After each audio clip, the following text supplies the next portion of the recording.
अब देखिए प्रतिबिंब निर्माण के नियम देखेंगे। इसमें क्या क्या नियम है, आपको 4 नियम मेनली याद रखने हैं आपको।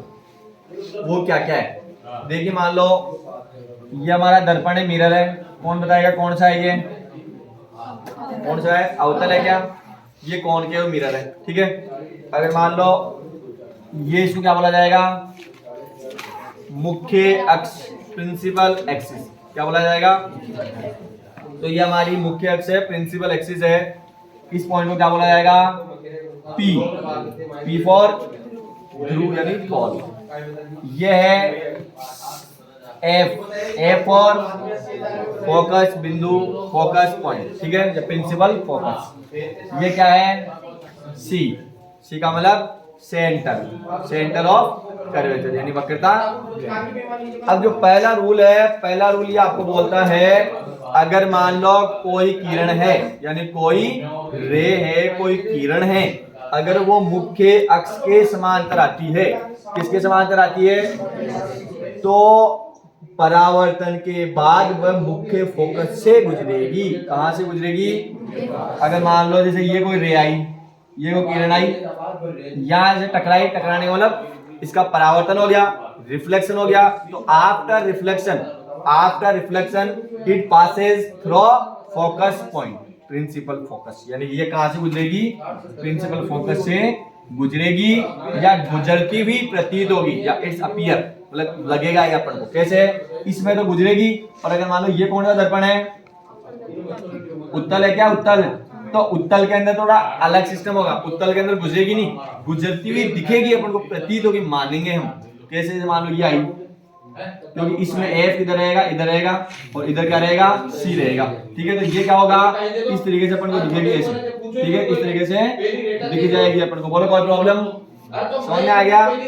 यानी कहने का मतलब क्या है, प्रतिबिंब निर्माण में अगर कोई किरण है जो किसके समांतर आएगी? मुख्य अक्ष के समांतर आएगी, तो वह परावर्तन के बाद में कहां से निकल जाएगी? एफ से निकल जाएगी, या फिर प्रतीत होगी। मैं इनमें बताऊंगा नहीं, इनमें आप देख लेना, इनमें क्या होगा, आपको लगेगा कि वो इससे निकल रही है। तो देखो लग रहा है क्या आपको, जो कि वास्तव में निकलती नहीं है, ये वास्तव में निकलती नहीं है।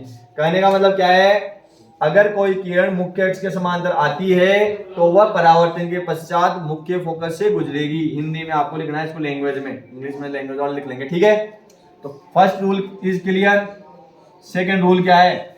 सेकंड रूल है, अगर मान लो कोई किरण है वो सी से आती है, तो सी से ही वापस चली जाती है। सी का मतलब, सी का मतलब क्या है? ये मान लो एफ है और ये क्या है? सी है। तो मान लो कोई किरण है ऐसे सी से आई, तो वापिस क्या हो जाती है? जैसे आई है ना, वैसे वापिस से निकल जाएगी। यानी सी से कोई भी किरण यानी वक्रता केंद्र से कोई रेखा आएगी, तो वो पुनः उसी रेखा में चली जाएगी, लौट जाएगी। समझ में आ गया? सी से जो आएगा सेंटर ऑफ कर्वेचर से आएगी, तो ऑटोमेटिकली वहीं से निकल जाएगी। तो दूसरा रूल क्लियर है आपको? सेम इसमें भी, इसमें क्या लिखोगे? प्रतीत होगी। इसमें क्या लिखोगे? यानी अपीयर, इसमें अपीयरिंग लगेगी अपन को, ठीक है। अगला क्या है? Third rule. थर्ड रूल है फर्स्ट का उल्टा। फर्स्ट का उल्टा क्या है? अगर मान लो कुछ इस तरीके का होता है, ये है एफ और ये है सी। मान लो कोई रेखा है वो एफ से आती है, कोई किरण कहां से आती है? एफ से। अगर कोई किरण एफ से आएगी तो वह परावर्तन के पश्चात मुख्य अक्ष के क्या हो जाएगी? यानी प्रिंसिपल एक्सिस के क्या हो जाएगी? समांतर, यानी पैरेलल हो जाएगी। क्या हो जाएगी? समांतर, यानी कि पैरेलल हो जाएगी। क्लियर है? समझ में आ गया? जस्ट इसका उल्टा है क्या? अगर इसके समांतर आ रही है तो एफ से गुजर जाएगी, और अगर मान लो इसके एफ से आ रही है तो किसके पैरेलल हो जाएगी? मुख्य अक्ष के पैरेलल हो जाएगी। समझ में आ गया? एक चौथा रूल एक और है, या समांतर हो जाएगी या दिखेगी, प्रतीत होगा ना। तो उत्तल में आपको क्या कर लेना है? प्रतीत हो जाएगी, यानी कॉन्वेक्स में आपको अज्यूमिंग कर लेना है, ऐसे देख लो।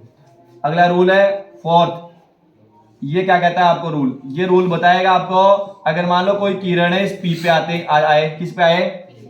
अगर मान लो कोई रेखा है, कोई किरण है, कोई रे है, वो मान लो पी पे टकराती है, तो अपवर्ड, तो परावर्तन के पश्चात यानी कि रिफ्लेक्शन के बाद में जिस कोण से वो आई है ना, जिस कोण से आई है उसी कोण से वापस ही गुजर जाएगी। उसी कोण से वापस क्या हो जाएगी? गुजर जाएगी। मान लो 30 डिग्री के एंगल से आई है, तो 30 डिग्री एंगल से क्या हो जाएगी?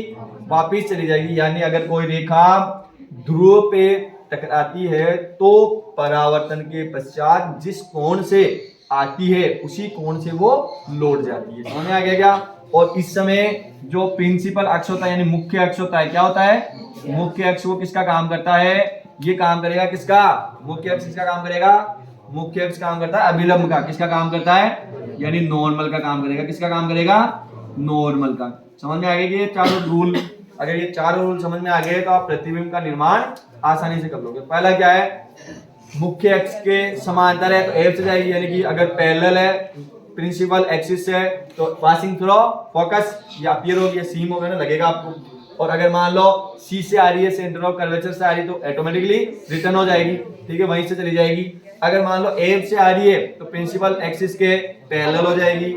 अगर मान लो पी पे आ रही है तो जिस एंगल से आई है उसी एंगल से चली जाएगी। समझ में आ गया?